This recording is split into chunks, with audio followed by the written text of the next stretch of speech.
வர்றப்ப எஸ்கலேட்டர் வேலை செய்ய மாட்டேங்குது, இங்க வந்து பார்த்தா டெலிப்ராம்ப்டர் வேலை செய்ய மாட்டேங்குது. யூஎன்ல இவ்வளவு பெரிய பிரச்சனை. பேச போறது ஆரஞ்சு காய பத்தி கைஸ்.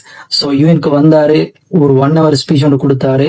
அதுல இருந்து மொத்த உலகமும் அந்த ஸ்பீச்சை பத்தி தான் பேசிட்டு இருக்கு. சோ உண்மையிலே அப்படி என்னதான் டொனால்ட் ட்ரம்ப் பேசினாரு அப்படிங்கிற விஷயத்த ஷார்ட்டா சிம்பிளா பார்ப்போம். அஸ்ஸலாமு அலைக்கும் வரஹ்மத்துல்லாஹி வபரகாத்துஹு. கைஸ், இது வந்து பாத்தீங்கன்னு சொன்னா யூஎனோட ஜெனரல் அசம்பிளி நியூயார்க்ல நடந்துச்சு 23ஆம் தேதி. கிட்டத்தட்ட ஒரு 1 hour ஸ்பீச். அவர் எப்படி ஆரம்பிக்கிறாருன்னு சொன்னா, இது ஸ்டெப் பை ஸ்டெப்பா மனிதர்களோட சைக்காலஜியை பேஸ் பண்ணி ஒரு பொலிட்டீஷியன் எப்படி நடந்துப்பான் அப்படிங்கிறதுக்கு இது ரொம்பவுமே சூப்பரான ஒரு உதாரணம். இதுல நிறைய இன்ட்ரெஸ்டிங்கான விஷயங்கள் இருக்குது கைஸ். இது எப்படி ஆரம்பிச்சாரு அப்படின்னு சொன்னா, யுஎஸ்ஏ வந்து பில்டப் பண்ணி தான் ஆரம்பிச்சாரு. Best economy in the world USA. அதே மாதிரி இதுதான் வந்துட்டு யுஎஸ்ஏவோட கோல்டன் எரா, அமெரிக்காவுடைய பொற்காலம். சிக்கி வந்து 8 மாசத்துக்குள்ள $17 trillion இன்வெஸ்ட்மெண்ட் நாட்டுக்கு கொண்டு வந்திருக்காரு அப்படின்னு சொல்றாரு. சோ இந்த பாயிண்ட்ஸ் எல்லாம் ஹைலைட் பண்ற மாதிரி வாஷிங்டன் டிசி வந்துட்டு கேபிட்டல் ஆஃப் கிரைம், ரைட், அப்படியாக இருந்துச்சு இதுக்கு முந்தின ஆட்சி காலத்துல அப்படின்னு சொல்லி ஜோ பைடனை வச்சு செஞ்சாரு. எப்பெல்லாம் அந்த பேர் ஞாபகத்துல வருதோ ட்ரம்ப்புக்கு, அந்த ஃபுல் ஸ்பீச்லயே நான் நினைக்கிற மாதிரி கிட்டத்தட்ட ஒரு 4-5 வாட்டி மென்ஷன் பண்ணி இருந்திருப்பாரு. சோ அப்படியெல்லாம் சொல்லிட்டு இதெல்லாம் மாத்தினது நான் தான், சோ அப்படின்னு சொல்லி ஒரு இமேஜ் கிரியேட் பண்ணிக்கிட்டாரு, ரைட். சோ யுஎஸ்ஏ மேல அதுக்கப்புறமா எடுத்த ஸ்டெப் என்ன தெரியுமா? அதுக்கு பிறகு சொன்னாரு, யுஎஸ்ஏவோட அத்தனை அச்சீவ்மெண்ட்லயும் இங்க இருக்கிற எல்லாரும் பெனிஃபிட் ஆயிருக்காங்க, ஆல்மோஸ்ட் ஆல் அப்படின்னு 2 வாட்டி ரிப்பீட் பண்ணாரு, ரைட். சோ அதே மாதிரி கைஸ், இங்குள்ள நிறைய பேருக்கு யுஎஸ்ஏல வந்துட்டு இன்வெஸ்ட்மெண்ட் இருக்கு அப்படிங்கிற விஷயத்தையும் ஞாபகப்படுத்தியிருந்தாரு. இந்த பாயிண்ட்ஸ் 2ஐயும் நல்லா ஞாபகம் வச்சுக்கோங்க. சொல்லணும்ல கைஸ், நீ ஒரு கம்பெனில ஒர்க் பண்றீங்கன்னு வைப்போமே, ஒரு பாஸ் வந்து ஒரு மீட்டிங்கோட அரேஞ்ச் பண்றாரு. சோ போனதுக்கு அப்புறம் ஃபர்ஸ்ட் எல்லாரும் முக்காந்தத்தோட சொல்றாரு, நான் தான் உங்களை எல்லாத்துக்கும் பே பண்றது, நான் கொஞ்சம் பேமெண்ட்ஸ் வந்து டிலே பண்ணேன்னு சொன்னா அவங்க எல்லாருக்கும் ரொம்பவே அது எஃபெக்டிவா இருக்கும் அப்படின்னு சொன்னா நீங்க அந்த இடத்துல எப்படி ஃபீல் பண்ணுவீங்க? பாஸ் வந்துட்டு 2 + 2 = 6 சொன்னாலும் எஸ் பாஸ், இல்ல பாஸ் 2 + 2 = 4 சொல்றதுக்கு மனசு வராது. அது அப்படித்தான் பொதுவாக மனிதனுடைய இயல்பு. சோ இப்படி ஒரு நிலைமையை யூஎன்ல ஏற்படுத்திட்டு அது அந்த அளவுக்கு ரியாக்ட் பண்ணாங்களா யூஎன் இருந்த மெம்பர்னு சொன்னா அப்படி இல்ல கைஸ். ஆனா அது அப்படிதான், அப்படி ஒரு விஷயத்த சொன்னா சைக்காலஜிக்கலி அப்படிதான் மனுஷன் திங்க் பண்ணுவான். சோ ஃபர்ஸ்ட் வந்து பாத்தீங்கன்னு சொன்னா யுஎஸ்ஏ வந்து ரொம்ப பில்டப் கொடுத்தாரு. 2வது பாத்தீங்கன்னு சொன்னா யுஎஸ்ஏனால தான் நீங்க எல்லாரும் அப்படின்னு சொன்னாரு. 3வது பாருங்க எப்படி சொல்றாருன்ட்டு, நான் ஒரு டிக்டேட்டர் இல்ல, நான் ஒரு பீஸ் மேக்கர், நான் அமைதியை விரும்பக்கூடியவன்றத வார்த்தையில சொல்லாம சொல்றாரு. நான் கிட்டத்தட்ட 7 வாரம் வந்து முடிச்சு வச்சு Congo, Rwanda, Armenia, Azerbaijan, Cambodia, Thailand, அதே மாதிரி பாத்தீங்கன்னா சொன்னா Pakistan, India, Israel, Iran. So இதெல்லாம் பாக்குறப்ப எனக்கு ஒரு கொஸ்டின் தோணுது கைஸ், சோ இதெல்லாம் அப்ப யார் தான் ஆரம்பிச்சிருப்பா? அது வேற, ரைட். சொல்லி முடிஞ்சு சொன்னாரு, அவரோட பேரை வந்துட்டு நோபல் பீஸ் பிரைஸுக்கு வந்துட்டு ரொம்ப பேர் வந்து ரெஃபர் பண்ணிருக்காங்க அப்படிங்கிற மாதிரி. சோ இப்போ ஒரு அமைதியை விரும்பக்கூடியவர் அப்படின்ற தோற்றம் கிடைச்சிருச்சா? சோ இப்போ அடுத்த ஸ்டெப்பை பாருங்க. இதுதான் ரொம்ப கிரிட்டிக்கலான சிச்சுவேஷன், மனசை கொஞ்சம் திடமா வச்சுக்கிறீங்க.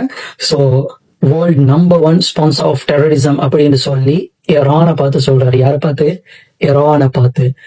மிடில் ஈஸ்ட்ல வந்துட்டு ஈரானோட ஆட்சி முறை, ஈரானோட முகம் எப்படி இருக்கு அப்படின்னு சொன்னா, டெட் பாடிஸும் ப்ராப்ளம்ஸுமா தான் இருக்குது. மொத்த மிடில் ஈஸ்டும் ப்ராக்சி வார் மாதிரி பண்றாங்க அப்படிங்கிற விஷயத்த ஹிண்ட் வச்சு சொல்லியிருக்காரு. சோ மொத்தத்துல பாத்தீங்கன்னு சொன்னா மிடில் ஈஸ்ட்லயும் சரி, உலகத்துல நடக்கக்கூடிய எல்லா டெரரிசம் ஆக்டுக்கும் வந்துட்டு ஈரான் தான் ரெஸ்பான்சிபிலிட்டி, இது எல்லாத்துக்கும் பின்னாடியும் ஈரான் தான் இருக்குது அப்படின்ட்டு சொல்றாரு, ரைட். இதுல ஃபேக்ட் செக்கிங் எல்லாம் வந்து அப்புறம் உள்ள விஷயம், ரைட். சோ அப்படியே எல்லாம் பேசிக்கிட்டு போனா வீடியோ 2-3 hour ஆகும், ரைட். நான் என்ன மட்டும் ஷார்ட்டா முடிக்க பாக்குறேன். சோ கைஸ், இது பத்தி நான் ஆல்ரெடி எக்ஸ்பிளைன் பண்ணிக்கிறேன். ஈரானை யுஎஸ்ஏ எதிர்க்கிறதுக்கு என்ன காரணம் அப்படிங்கிற விஷயம் புரியும் இன்ஷா அல்லாஹ். சோ அதே மாதிரி கைஸ், இப்பதான் சொல்ல போனோம்னா அமெரிக்காவோட சுப்பீரியாரிட்டி காம்ப்ளெக்ஸா ஒரு ஆட்டு இருக்கு ஈரான். அது தொடர்ந்து பேசுறப்ப சொன்னாரு 12 days war, ரைட். சோ இதை வந்துட்டு இஸ்ரேல் போயிட்டு ஈரானுக்கு அடிச்சது, அதுக்கப்புறமா யுஎஸ்ஏ போயிட்டு அவங்களோட நியூக்ளியர் ப்ரோக்ராம் எல்லாம் வந்து டிஸ்ட்ராய் பண்ணது, அதெல்லாம் பெருமையா சொல்லி காட்டினாரு, நாங்க இப்படி ஒரு விஷயத்த சாதிச்சோம் அப்படிங்கிற மாதிரி. அதே மாதிரி கவலையான விஷயம் என்னன்னு சொன்னாங்க கைஸ், பாலஸ்தீனுடைய விஷயம். 2 state சொல்யூஷன் அப்படிங்கிற விஷயத்த ரொம்பவுமே எதிர்த்தாரு. அதுல கொஞ்சம் கூட விருப்பம் இருக்கிறதாக எனக்கு தெரியல. அப்படி லாங்குவேஜ் இதெல்லாம் வச்சு பார்க்க போக இதை ரொம்பவுமே ஹேட் பண்றாரு அப்படின்னு சொல்லி விளங்குது. யாரெல்லாம் 2 state சொல்யூஷனை என்கரேஜ் பண்ணாங்களோ, அதுக்கு வாக்களிச்சாங்களோ, அவங்க எல்லாரையும் பார்த்து சொன்னாரு என்னன்னு சொன்னா, நீங்க ஹமாஸை என்கரேஜ் பண்றீங்க, ஹமாஸுடைய தீவிரவாதம் சரி அப்படிங்கிறதுக்கான ஒரு கிஃப்ட் தான் நீங்க எல்லாரும் இந்த 2 state சொல்யூஷன் எடுத்தது அப்படிங்கிற விஷயத்த ஸ்ட்ராங்கா பதிய வச்சிருந்தாரு. அந்த 3 வாட்டி ஹாஸ்டேஜஸ் ரிலீஸ் பண்ணப்ப யுஎன்ல நிறைய பேர் வந்து அதை என்கரேஜ் பண்ணாங்க, கிளாப் பண்ணி.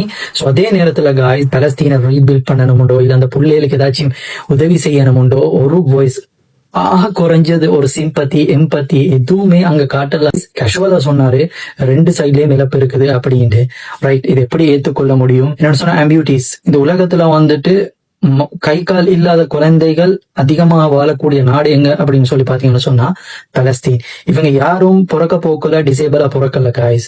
இந்த வார்னால, அதாவது இந்த இனப்படுகொலைனால எல்லா பிள்ளைகளுமே கிட்டத்தட்ட 1000 பிள்ளைகள் வந்துட்டு கை கால் இல்லாம இருக்குது, சின்ன சின்ன பிள்ளைகள்.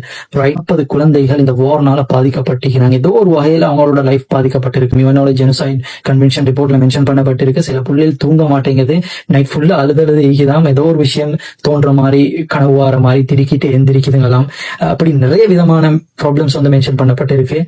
ஒரு வார்த்தை கூட அந்த பிள்ளைகளுக்காக வேண்டி பாத்தீங்கன்னு சொன்னா கைஸ், இந்தியா அண்ட் சைனா இவங்க 2 பேரும் வந்துட்டு பிரைமரி ஃபண்டர்ஸா இருக்காங்க ரஷ்யாவுக்கு. சோ ரஷ்யா கிட்ட இருந்து ஆயில் வாங்குறாங்க, எனர்ஜி சம்பந்தப்பட்ட ப்ராடக்ட்ஸ் வாங்குறாங்க. எல்லாம் ட்ரம்புக்கு ரொம்ப பிடிக்கல. சோ அதெல்லாம் பார்த்து ரஷ்யா சைனா வந்துட்டு சொல்றாரு, நீங்க வாரை என்கரேஜ் பண்ற மாதிரி இருக்கு, ரஷ்யாக்கு ஹெல்ப் பண்றீங்க. சோ ரஷ்யா வந்து பாத்தீங்கன்னு சொன்னா கைஸ், யூரோப் கண்ட்ரிஸ். சோ பார்த்து டைரக்டா சொன்னாரு, Europe countries are going to hell அப்படின்னு சொல்லி. சோ இது வந்துட்டு பாத்தீங்கன்னு சொன்னா இமிகிரண்ட் சப்ஜெக்ட் பேசுறப்ப வந்து சொன்னாரு. சோ அதே மாதிரி ரஷ்யாவுக்கு வந்துட்டு ரஷ்யாவோட ரிலேஷன்ஷிப்பை வந்துட்டு முற்றுமாக தவிர்த்து கொள்ளுமாறு, என்னன்னு சொன்னா அப்படியே இல்லைன்னு சொன்னா அங்கேயும் டெரிஃப் சாங்ஷன்ஸ் போட்டதாக இருக்கும், என்னன்னு சொன்னா அங்கேயும் வார் என்கரேஜ் பண்ற அப்படின்னு சொல்றாரு. அதே மாதிரி நேட்டோவுக்கு வந்துட்டு ஃபண்ட் இன்க்ரீஸ் பண்ண சொல்லி, என்னன்னு கேட்ட எல்லா பாரத்தையும் வந்துட்டு யூஎஸ்ஏ தான் சுமக்குது. சோ ரஷ்யாவோட நீங்க ரிலேஷன்ஷிப் இருக்கீங்க, நாங்க நேட்டோவை கட்டி பாதுகாத்திருக்கிறோம் அப்படிங்கிற மாதிரி விஷயங்கள் சொன்னாரு. ஆனா இது ஒன்றும் சிம்பிளான விஷயம் இல்ல. இன் ஃபியூச்சர் வந்துட்டு ரொம்பவே எஃபெக்ட் ஆகும் இது யூஎஸ்ஏவோட ரிலேஷன்ஷிப்புக்கும் யூரோப்புக்கும். பொலிட்டீஷியன் சும்மா இருப்பாங்க, மக்கள் சும்மா இருக்க மாட்டாங்க.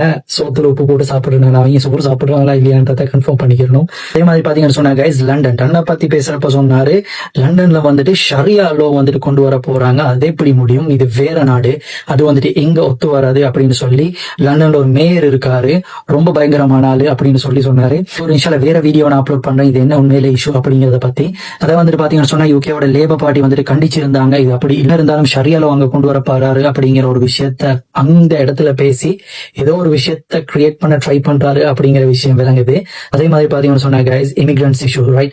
சோ இந்த விஷயத்த பாத்தீங்கன்னு சொன்னா கைஸ், கொஞ்சம் சென்சிட்டிவாகவும் கொஞ்சம் ஹார்டாகவும் ஹேண்டில் பண்ணாரு அப்படின்னு சொல்லணும்.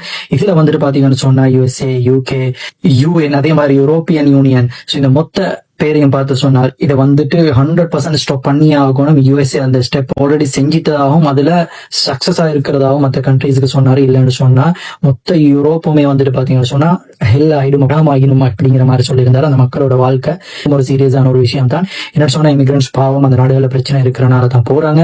சோ இதுல இல்லீகலா போறவங்க ரொம்ப பேர் இருக்காங்கிற விஷயம் உண்மையாதான் இருந்தாலும், சோ நாடுகள்ல போர் அந்த மாதிரி பிரச்சனை இருக்கிறதுனால அந்த நாடுகளுக்காக போறாங்க. நிறைய ஆப்பர்ச்சுனிட்டிஸ் தேடி என்ன சொன்னா அங்க ஹோம் டெமோக்ரஸி பிராக்டிஸ் பண்றாங்க. இது பத்தி நான் ஃபுல்லா எக்ஸ்பிளைன் பண்ணிக்கிறேன் யூகேவோட விஷயத்துல வந்துட்டு பாத்தீங்கன்னு சொன்னா பாருங்க, இந்த வீடியோ எலிமெண்ட்ஸ் ரொம்ப யூஸ்ஃபுல்லா இருக்கும். சோ அதே மாதிரி பாத்தீங்கன்னு சொன்னா guys, climate change, green budget, so இதெல்லாம் வந்துட்டு பாத்தீங்கன்னு சொன்னா ரொம்பவுமே கிரிட்டிசைஸ் பண்ணி பேசியிருந்தாரு அப்படின்னு சொல்லலாம். நினைக்கிறேன் இதெல்லாம் ஸ்கேம், இதுக்கு பின்னாடி மில்லியன்ஸ் ஆஃப் டாலர்ஸ் இன்வெஸ்ட் பண்ணிக்கிட்டு யூஎன் பார்த்து சொன்ன மாதிரியான ஒரு விஷயம் இது. டைரக்டா எல்லாம் அந்த அளவுக்கு சீரியஸான விஷயம் இல்ல அப்படிங்கிற மாதிரியான ஒரு விஷயத்த பேசியிருந்தாரு. சோ மொத்தத்துல கைஸ் 1 hour ஸ்பீச்ல இந்த விஷயங்களை பத்தி தான் பேசியிருந்தாரு. சோ இதுல மொத்தமா பாத்தீங்கன்னு சொன்னா இதுல வந்து ஆரம்பிச்ச விதமும் இதை முடிச்ச விதமுமே ரொம்ப சுவாரஸ்யமாக இருந்துச்சு. நிறைய விஷயங்கள், எதிர்பார்த்த சில விஷயங்கள், எதிர்பார்க்காத சில விஷயங்கள், பலஸ்தீனுடைய விஷயம் உண்மையிலே கவலை அளிக்கக்கூடிய விஷயம். அதே மாதிரி பாத்தீங்கன்னு சொன்னா இது வந்துட்டு பாத்தீங்கன்னு சொன்னா யூஎஸ்ஏவோட எலெக்ஷனை டார்கெட் பண்ணி பேசின மாதிரி இருக்குது. யூரோப் கண்ட்ரீஸ் இந்த யூஎன் மீட்டிங்க்கு அப்புறமா அவங்க கொஞ்சம் வேற மாதிரியாக ரியாக்ட் பண்றதுக்கான நிறைய சான்சஸ் இருக்குது அப்படின்னு சொல்லியும் சில எக்ஸ்பர்ட்ஸ் சொல்றாங்க. சோ பொறுத்திருந்து பார்ப்போம் என்னதான் நடக்குது அப்படிங்கிற விஷயத்துல. ஒரேஞ்ச் காய் வந்தாரு, இவ்வளவு பேசி, இதுல இருந்து நீங்க ஏதாவது தெரிஞ்சுக்கிட்டீங்களா அப்படிங்கிற விஷயத்த கமெண்ட் பண்ணிட்டு போங்க.